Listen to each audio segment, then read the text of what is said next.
Two police officers confirmed dead as extremist attack post in Abuja.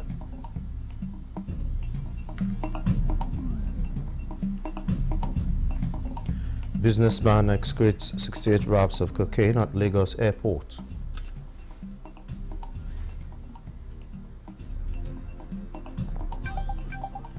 Federal government supports Nasarawa state government with 3 billion naira to mitigate flooding. We want to make sure that every kobo we spend out of this 3 billion is accounted for and it is related to flood.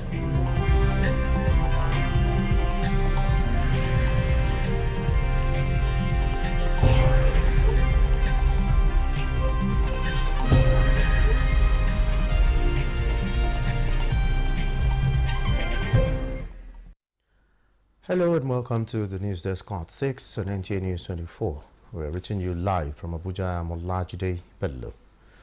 The FCT Police Command has confirmed an attack by the proscribed Islamic Movement of Nigeria, popularly known as the Shiite Group, and some personnel of the Nigeria Police Force attached to FCT Command at Busi Junction by a traffic light where 2 police personnel were killed, leaving 3 unconscious in the hospital, and the hospital patrol vehicles set ablaze.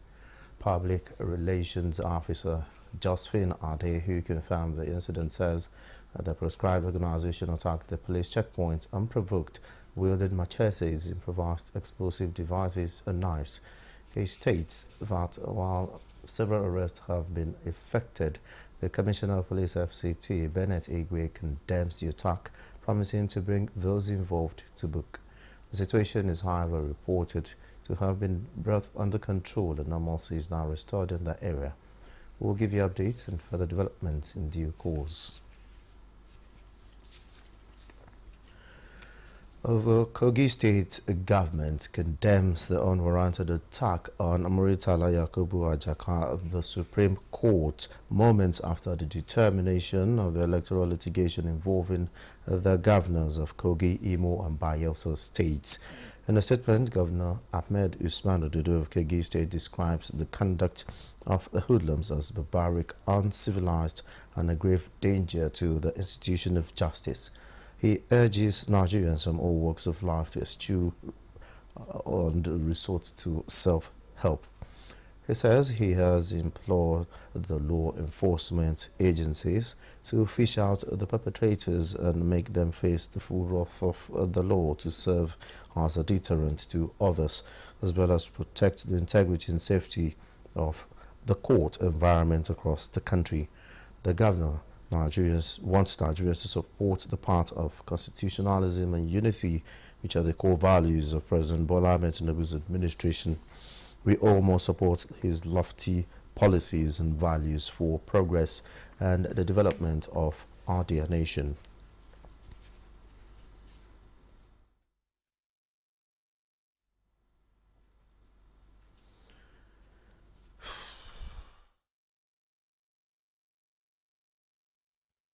Commander Joint Task Force Operation Delta Safe says no stone will be left unturned until criminals involved in oil theft is reduced in the Niger Delta region.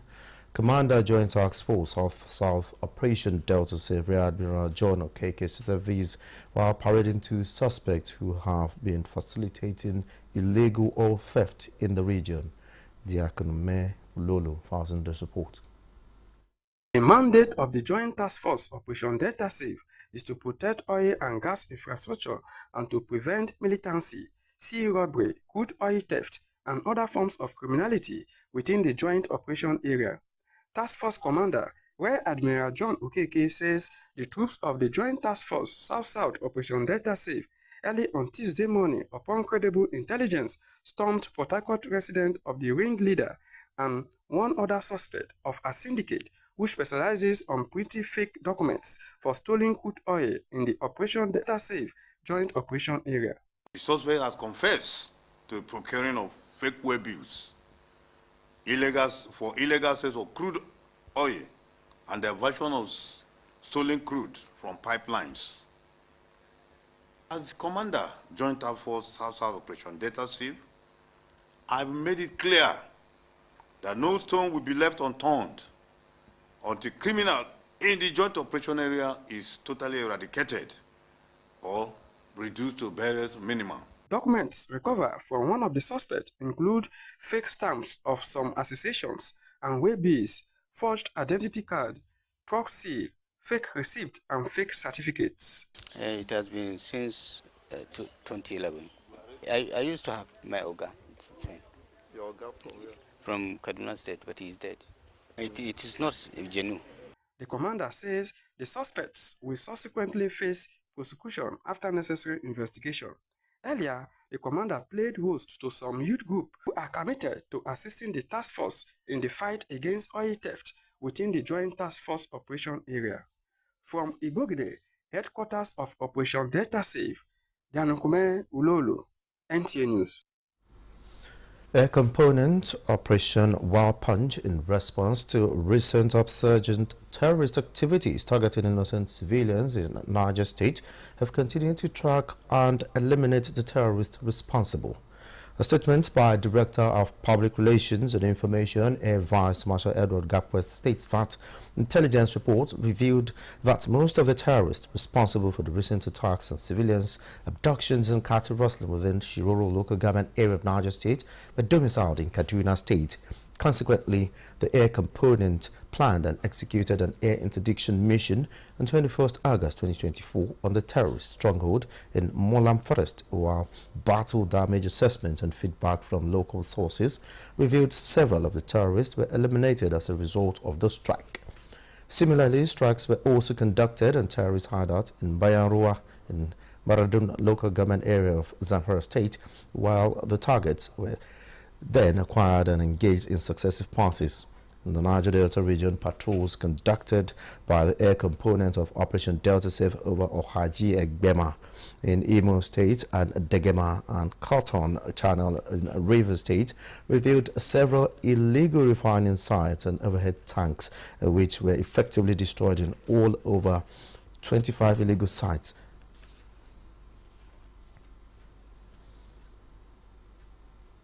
A businessman in Lagos has excreted 68 wraps of cocaine following his first arrest at the local wing of the Murtala Mohammed International Airport, Ikeja. Sawa Khalil Ibrahim reports that operatives of the National Drug Law Enforcement Agency (NDLA) also smashed a 5-member ladies' drug trafficking gang, arrested 2 orders for online sales of drugs in Edo State. The 36-year-old Onitsha-based businessman was arrested at the early hours of Thursday, 8 August 2024 at the old domestic terminal of the Lagos airport while attempting to board a flight to Abuja, where he was scheduled to join another flight to Vietnam at the Nnamdi Azikiwe International Airport. The suspect was under NDLEA surveillance following intelligence report. He was thereafter intercepted by NDLEA operatives who moved him into excretion observation, where he spent the next 12 days excreting the cocaine pellets weighing 1.282 kilograms. The agency also arrested 5 cross-border female drug traffickers at the Seme border while on their way back to Lagos from Ghana. Leader of the syndicate, a 42-year-old, has been under NDLEA radar before being tracked and arrested on Wednesday, 21st August, along with other members of her gang. At the point of their arrest, a total of 14 packs of loud were recovered from hidden parts of their bodies. Similarly, operatives at the Tinkan Seaport in Lagos on Friday, 23rd August, intercepted 2 containers which came from Mundra port in India. No fewer than 1,596 cartons of codeine-based syrup containing 319,200 bottles of the opioid, worth about 2 billion naira, were recovered from the containers during a joint examination with other port stakeholders. 2 ladies were arrested by operatives in Benin City for online sales of illicit drugs. A 21-year-old was arrested with 30 cups of cookies and 17 slices of cake, all laced with illicit substances. A raid operation at Ogada village of the state on Tuesday, 20th August, led to the arrest of a 50-year-old with quantities of cannabis. Drug raids were carried out in Kogi, Delta, and Yobe State during the week under review. In Abuja, Salwa Khalil Ibrahim, NTA News. 40 years ago, a group of young men gathered at the Nigeria Military School, eager to serve their country and make a difference. Today, they are reunited, reflecting on their journey and exploring ways to leverage Nigeria's diversity for a brighter future. Ibrahim Dan Hamidou takes us to the 1934 32nd Passing Out Platoon program for the 40th anniversary and reunion seminar in Abuja, where old friends reconnect and new ideas emerge. This reunion is a chance to relive cherished memories and reconnect with old comrades. It is also an opportunity to discuss the pressing challenges facing Nigeria and explore innovative solutions. The seminar's theme, Leveraging Nigeria's Diversity for Inclusive Nation Building, underscores the importance of embracing the country's rich diversity to achieve stability and prosperity. We believe in the unity of this country. Nation building and diversity, particularly, is of interest to us. We need this land as Nigerians. In his keynote speech, His Royal Highness Ahmed Nuhu Bamali, the Emir of Zazzau represented, emphasized the vital role traditional institutions play in promoting unity and stability. Our diversity is our source of strength. Some members of the Alumni Association expressed their commitment to giving back to their alma mater and contributing to nation building by leveraging their network and expertise. So that really strengthened our mind in terms of our resolve as Nigerians. We did a lot of things that contributed in our development as men. The Bravo Company really shaped me in the way I've turned out today. And in doing that, we need to be honest. During the dinner reception, Mrs. Lillian Adebola, a renowned life coach, legacy, and leadership expert, delivered a lecture on how to live a fulfilling life after retirement. She stressed the importance of finding purpose and meaning in life, as well as giving back to society. You see, we're talking about legacy here, right? Sitting in this room is a wealth of wisdom. In Abuja, Ibrahim Dan Hamidou, NTA News. Federal government is supporting victims of flood across the country as Nasarawa state government received 3 billion naira to mitigate impact of the disaster in the state. Governor Abdullahi Sule said the fund will be judiciously used to rehabilitate victims of flooding in the state. Aliu Tijani reports. As rains intensifies across the country, more communities are being ravaged by flooding, with houses destroyed and farmland washed away. Nasarawa is one of the states hit by the disaster this year, and federal government steps in to bring succor to victims. 3 billion naira provided to support victims of flood in the state, and Governor Abdullahi Sule commends President Bola Tinubu for the intervention, assuring that the fund will be judiciously used. We want to make sure that we, as every kobo we spend out of this 3 billion is accounted for and it is related to flood. Also, the people of the state appreciate President Tinubu for approving the conversion of the Lato Arab Specialist Hospital Lafia as Federal University of Lafia Teaching Hospital. The gesture, Governor Sule says, excites people of the state. The first approval for the conversion actually came during the past administration, but as at that time, the approval was for the relocation of all the doctors, all the personnel and facilities, from FMC Kefi to come here, which was not exactly what we wanted. So we kept delaying and kept writing and kept pleading. Other issues discussed at the State Executive Council meeting include payment of pensioners for local government retired staff, which the state government says henceforth will be funded by local government authority in view of Supreme Court judgment that affirmed their autonomy. In Lafia, Aliu Tijani, NTA News. Let's take a break now. More reports when we return.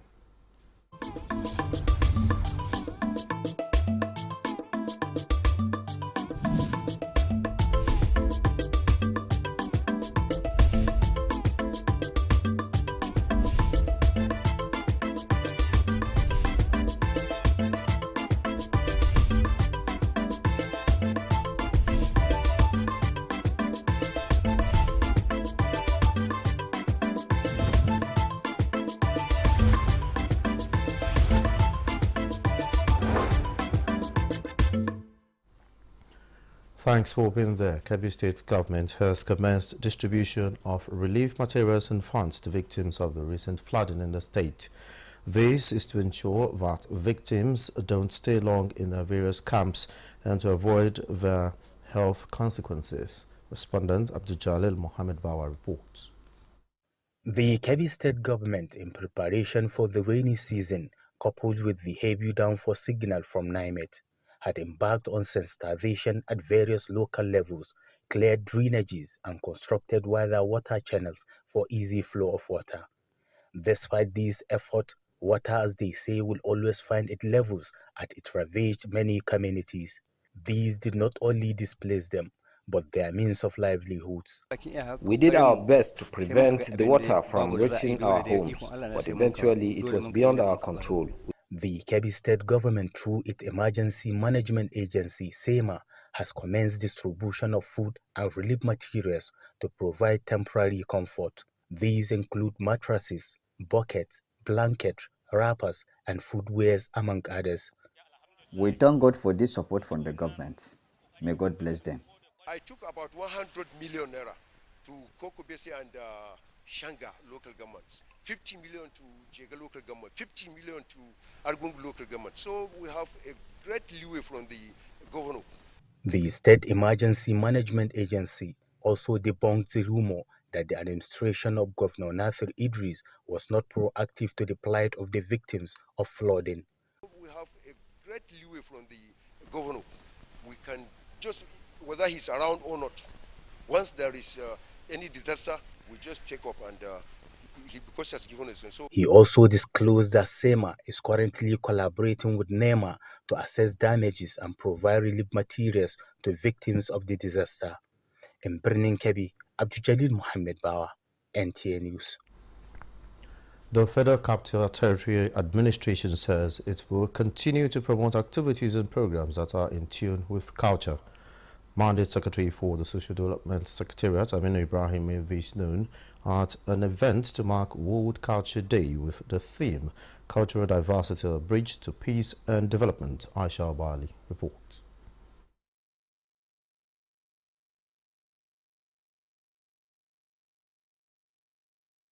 That report will come in our subsequent bulletin.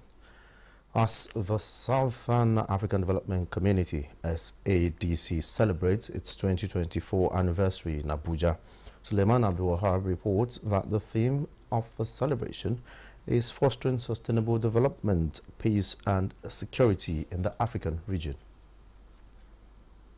African Development Committee, SADC, which comprises 17 member states, including South Africa, Angola, Botswana, Democratic Republic of Congo, Madagascar and others, converged on Abuja to restate their commitment to sustainable peace and security in the region, while acknowledging the significant progress made so far in promoting economic growth, social justice and human development.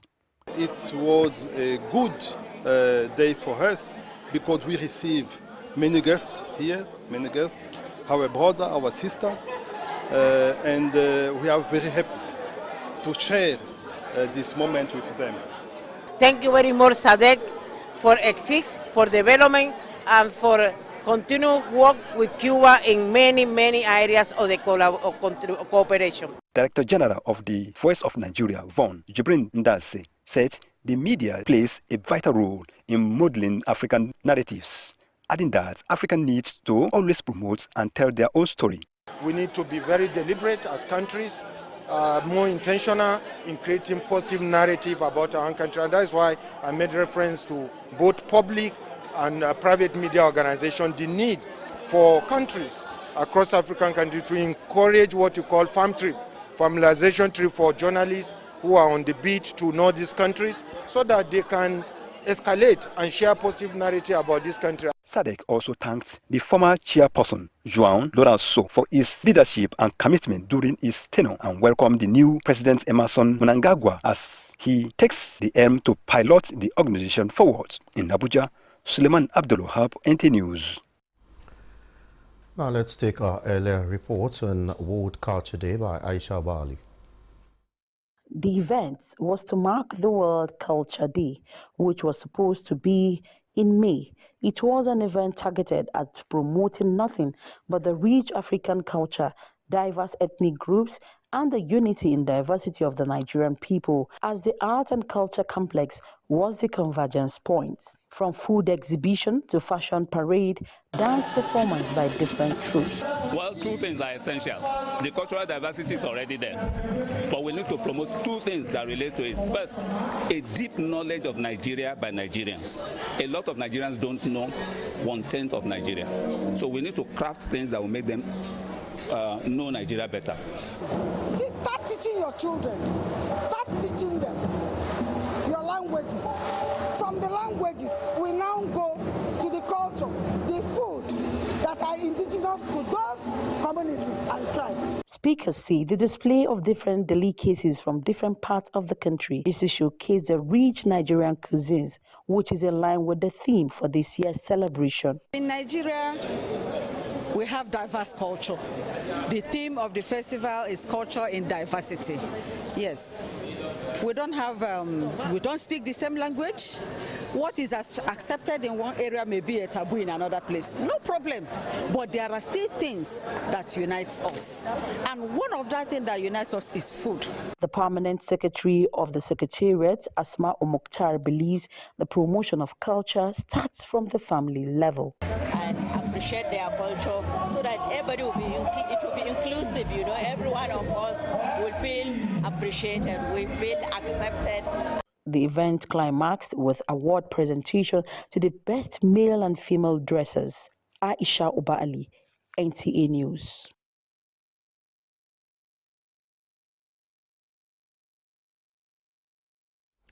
The Emir of Ningi, Yunusa Muhammadu Danyaya, died in the early hours of Sunday at a hospital in Kano, where he was receiving medical treatment and under observation for age-related ailments. Aged 88 years, the late revered Emir of Ningi ruled for 46 years, making him the current longest-serving Emir in the north. In this report, Muazu Hassan takes a look at the life and times of the late Emir. Emir of Ningi, Yunusa Muhammad Danyaya, rules the emirate for 46 years. Installed in 1978, the Emir has become the longest reigning Emir in the history of Ningi Emirates. Born in 1936, Yunusa Danyaya had an illustrious working career before ascending the throne of his forebears. He attended the Ningi Elementary School between 1941 and 1946, then Bauchi Middle School from 1946 to 1951, before proceeding to the School of Hygiene Kano the same year, and later to the Ahmadu Bello University Zaria, and earned a diploma in public administration. His working records during the Native Authority period started as a dispenser at Nasuri Dispensary in Ningi. He was a member of the Ningi Emirate Council from 1956 to 1960, Councillor for Medical and Health Department from 1956 to 1959, and member of Ningi Native Authority Outer Council between 1954 and 1956. Late Emir Danyaya was Taband district head and Churoman Ningi at the beginning of his voyage in royalty. In 1963, late Yunusa Danyaya joined Nigerian Tobacco Company Zaria as a welfare officer, serving until 1967. In 1968, he became an assistant marketing officer, who was later made assistant manager in charge of Gusau and Kaurana Moda in 1968 under the Northern Nigeria Marketing Board. Died in the early hours of Sunday in Kano where he was receiving medical attention for age-related health issues. The first-class traditional ruler has spent 46 years on the throne after he ascended it in 1978. In Bauchi, Moaz Hassan, Nta News. And that's the news desk at 6 and Nta News 24. Thanks for watching. I'm Olajide Bello.